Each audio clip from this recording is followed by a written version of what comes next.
All right, so when it comes to derivatives, there are a couple of rules and laws we should know. So first, what are derivatives though? Let's think back to our last lesson. Derivatives are finding the instantaneous rate of change at a certain point. All right? However, our definition of a derivative before was by first principles, which was which looks something like this, right? Okay, but what we can do is we can we not generalize this, we can make this easier to do with a couple of rules. Because doing this for every single derivative would take a very, very long time. All right, so let's first look into how we can write derivatives, I guess. So there are a couple of like notations for writing derivatives. So we can write f prime of x as a derivative. We can write it as y prime. We can also write it as dy dx.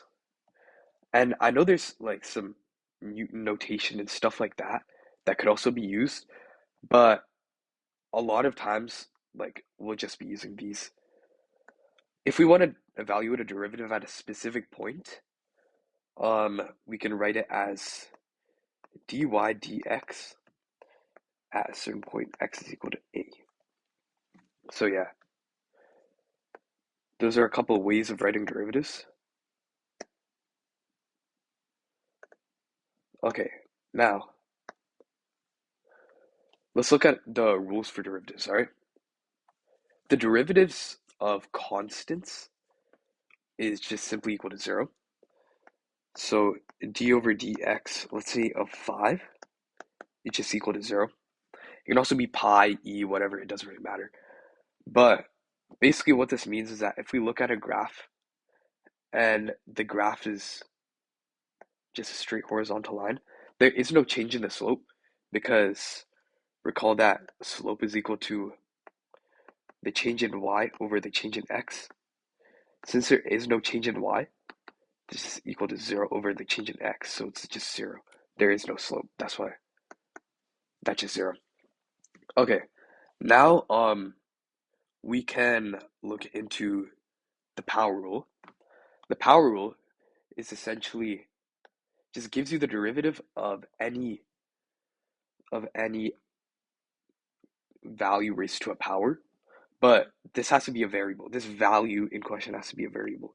So let's look at it like this: d over d dx of x to the power of n.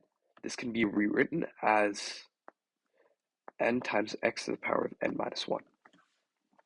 Okay, um, so if we look at an example right here, we can see, let's say we want to take the derivative of x to the power of 5.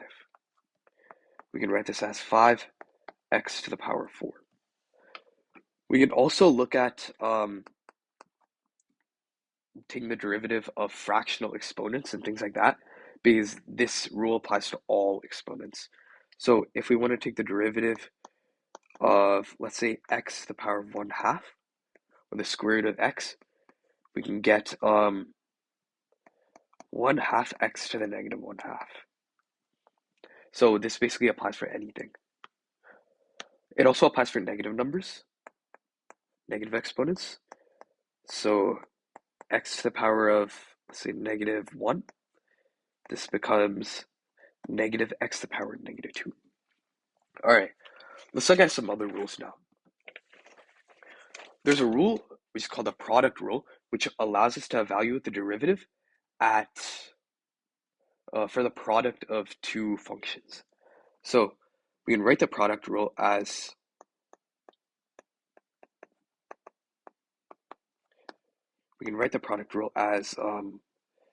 the derivative of f of x g of x is equal to f prime of x times g of x plus g prime of x times f of x. So you can derive all of the rules that I'm gonna like state in like now and in the future. So product rule, we're gonna talk about the quotient rule and the chain rule. Um, I can make a video deriving these rules, but for now, let's keep it a little short. Okay, so let's find the derivative of um let's say hmm, okay, these are really long.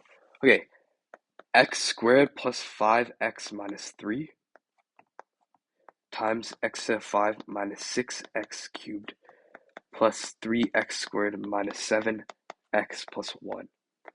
All right, so if we want to find this derivative, we can just use power rule for most of these guys. So for the first one, if we want to find the derivative of this guy, we can just go, well, 2x. If we just use power rule, 2x plus 5 times all of this. Like if I bring that there, oh shoot. Okay. Um, let's say we want to duplicate this. All right, bring that there because I'm too lazy to write that out. Okay, and then we also got um plus. There's not much space. The derivative of the first one, so 5, or the second one, I mean, 5x to the 4 minus 18x squared plus 6x minus 7 times x squared plus 5x minus 3. Okay, I'm not going to expand all of this, but you get the point. You can expand that.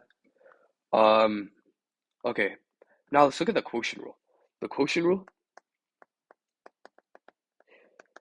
just states the derivative um, for a quotient. So the quotient rule basically states if we have f of x over g of x, we want to take this derivative, d over dx, we can get f prime of x times g of x minus g prime of x times f of x over g of x squared.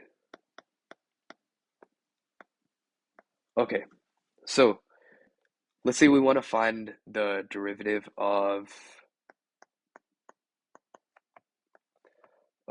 3x squared plus 2 screw x over x.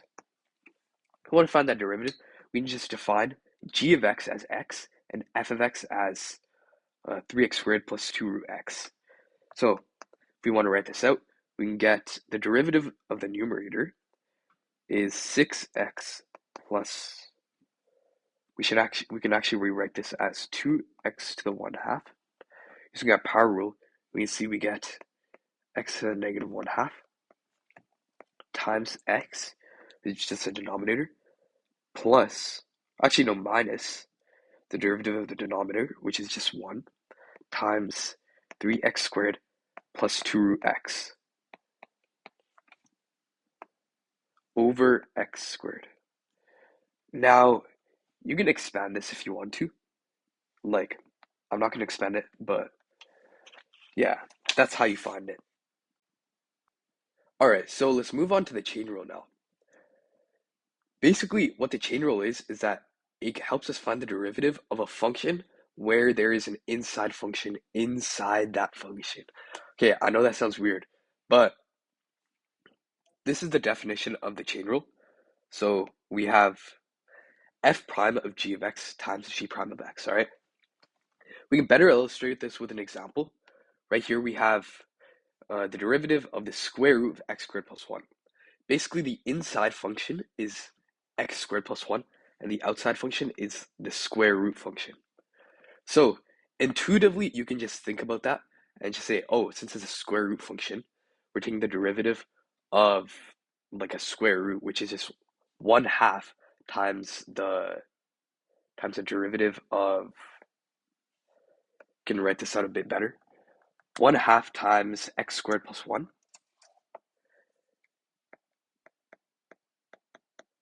to the negative 1 half times 2x. And then we can get our answer, which is x times x squared plus 1 to the negative 1 half. However, if this doesn't really make much sense, you can replace the inside function, which is x squared plus 1, with u. And you can also find the derivative of u and just plug that into your chain rule. So you have, now you're taking the derivative of square root of u times du dx. And now we can just say du dx is 2x, and the derivative of square u is this. So then once we're done, we can just plug in u for our value, and we also get the same answer as before. So either way works, just whichever one makes the most sense to you by just intuitively thinking about it or replacing the inside function with u. All right, so now here's a practice derivative that I'll give you. Okay, so this is going to be a little complicated. The it uses the chain rule a lot. Um, just make sure you don't make any like algebraic errors when you're trying to simplify it. You should be fine. All right, but anyways, that's the derivatives rules and laws. So thank you for watching, and I hope you enjoyed.